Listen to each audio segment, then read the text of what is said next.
अस्सलाम वालेकुम नाजरीन, मैं हूं अरसलान राजपूत। दुनिया के नक्शे पर एक नया इत्तेहाद उभर रहा है। एक ऐसा इत्तेहाद जिसने पूरी दुनिया को हैरान कर दिया।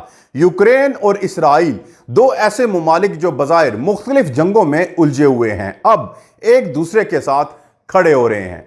लेकिन असल सवाल यह है कि इन दोनों के करीब आने का मतलब क्या है? क्या यह सिर्फ वक्ती फायदे की बुनियाद है या नया इत्तेहाद आने वाले बरसों में आलमी सियासत को नई शक्ल देने वाला है? नाजरीन, ये वो कहानी है जो मीडिया आपको मुकम्मल तौर पर नहीं बताता। अगर आप भी जानना चाहते हैं कि यूक्रेन और इसराइल के इस नए इत्तेहाद के पीछे असल हकीकत क्या है, ये किसके खिलाफ बनाया जा रहा है और इसके क्या आलमी नताइज हो सकते हैं, तो ये वीडियो आखिर तक लाजमी देखिए। और अगर आप हमारे चैनल पर नए हैं तो फौरन सब्सक्राइब करें, बेल आइकन दबाएं ताकि ऐसी असल और वायरल खबरें सबसे पहले आप तक पहुंचें। नाजरीन, सबसे पहले हम ये जानेंगे कि यूक्रेन और इसराइल के दरमियान पहला मुश्तरका वोट क्या जाहिर करता है। बैनुल-अक़वामी सतह पर यूक्रेन और इसराइल ने पहली बार एक साथ खड़े होकर वोटिंग की है। यह कोई मामूली बात नहीं, क्योंकि यूक्रेन हमेशा यूरोपीय यूनियन और अमेरिका के करीब समझा जाता रहा है, जबकि इसराइल अक्सर अपनी अलग पॉलिसी पर चलता है। लेकिन अब जब दोनों ने एक साथ एक ही सफ में खड़े होकर वोट दिया है तो ये आलमी सियासत में एक नई लकीर खींचने के मुतरादिफ है। सवाल यह है कि दोनों ममालिक ने ऐसा क्यों किया। इसका सादा सा जवाब यह है कि दोनों को एक मुश्तरका दुश्मन नजर आ रहा है और वो दुश्मन है ईरान और उसके इत्तेहादी।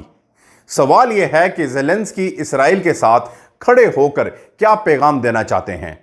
यूक्रेनी सदर ज़ेलेंस्की ने वाज़ा तौर पर कहा कि यूक्रेन इसराइल के साथ खड़ा है।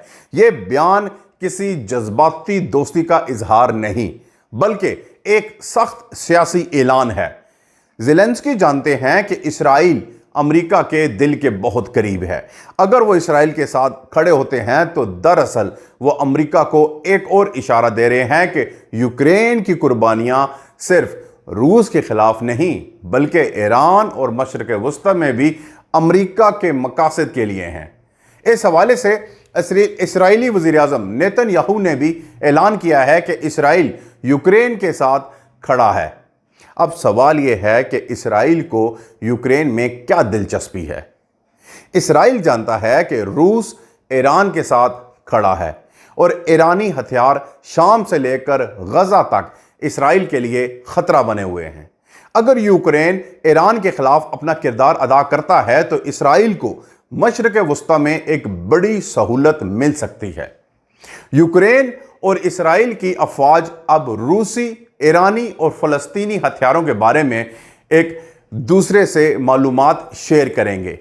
इसका मतलब ये होगा कि यूक्रेन को वो खुफिया मालूमात मिलेंगी जो इसराइल ने बरसों में इकट्ठी की हैं, और इसराइल को रूसी हथियारों के मैदान में वो तजर्बा मिलेगा जो यूक्रेन के पास है। ये एक ऐसा मुआहदा है जो दोनों अफवाज को ज़्यादा ताकतवर और मुनज़्ज़म बना देगा। ज़ेलेंस्की को ईरान की ताकत से क्यों खौफ है? यूक्रेनी सदर खुलकर कह चुके हैं कि उन्हें ईरान की सलाहियतों से डर है। ईरान के ड्रोन और मिसाइल रूस के फराम किए गए हैं जो यूक्रेन पर बरस रहे हैं। इसीलिए ज़ेलेंस्की ने यह भी इंदिया दिया है कि अगर ज़रूरत पड़ी तो यूक्रेन ईरान पर हमला कर सकता है ताकि इसराइल की हिफाजत की जा सके। यह बयान सिर्फ यूक्रेन की सरहदों से आगे निकलकर ईरान को भी एक नए महाज पर धकेलने के मुतरादिफ है।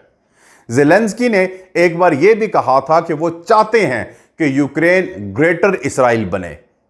इससे उनकी मुराद ये थी कि यूक्रेन ऐसा मुल्क है जो मुस्तकिल तौर पर अस्करी ताकत पर खड़ा हो, जहां हर शहरी फौजी ज़हन रखता हो और जो अपने इर्द गिर्द के खतरात से निमटने के लिए हर वक्त तैयार हो।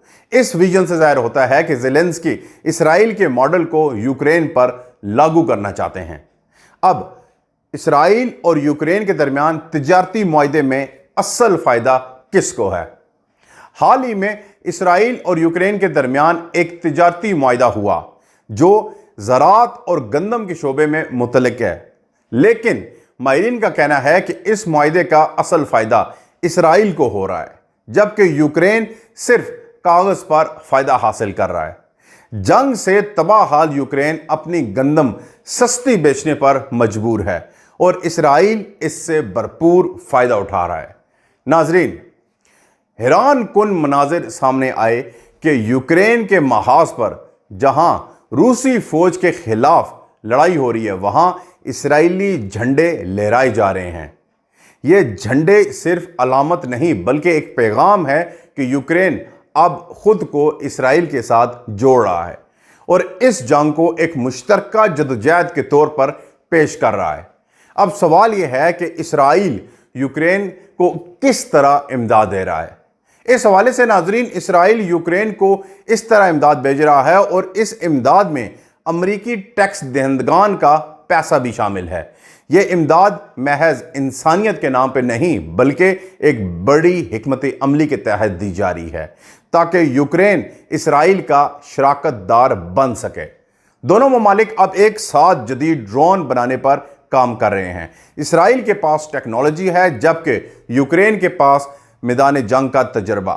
جب یہ دونوں صلاحیتیں ملیں گی تو ایک ایسا نیا ڈرون پروگرام سامنے آئے گا جو روس اور ایران کے لیے بہت بڑا چیلنج بن سکتا ہے۔ ناظرین، یوکرین اور اسرائیل کا قریب آنا صرف ایک دو طرفہ معاہدہ نہیں بلکہ ایک عالمی پیغام ہے۔ یہ پیغام روس، ایران، فلسطین، ان تمام گروہوں کے خلاف ہے اور اس کے ساتھ ساتھ یہ امریکہ کے لیے بھی ایک موقع ہے کہ وہ دونوں محاذوں کو ایک دوسرے کے ساتھ جوڑ دے۔ اس اتحاد کے نتائج یورپ، مشرق وسطیٰ اور ایشیا تک پھیل سکتے ہیں۔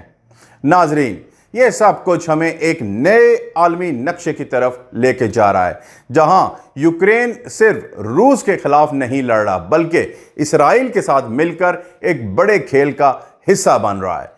اس کھیل میں امریکہ کا پیسہ، اسرائیل کی ٹیکنالوجی اور یوکرین کی قربانیاں شامل ہیں۔